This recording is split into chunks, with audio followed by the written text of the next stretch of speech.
many humans on Mars? So first of all, we're not. I am extraordinarily convinced we will not put a human on Mars by 2030, which is a date that you often hear in the public debate. What's the challenge there? What do you think? So there are a couple of ways that I could slice this, but the one that I think is simplest for people to understand involves money. So you look at how we got to the moon in the 1960s. There's about a 10-year duration between the challenge that President Kennedy laid out and our successfully landing a moon. I was actually here at MIT when that first moon landing occurred, so I remember watching it on TV. But how did we get there? Well, we had this extraordinarily technical agency of the United States government, NASA. It consumed about 5% of the country's economic output. And so you say 5% of the economic output over about a 10-year period gets us 250,000 miles in space. Mars is about 100 times farther.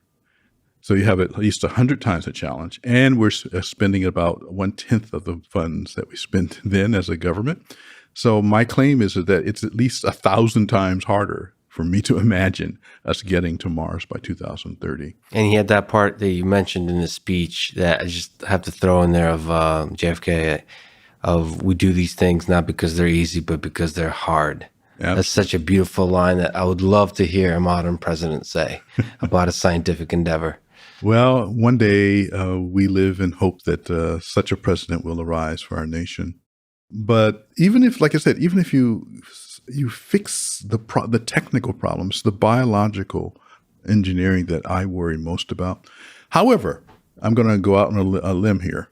I think that by 2090 or so, or 2100, let's say 120, yeah. I suspect we're going to have a human on Mars.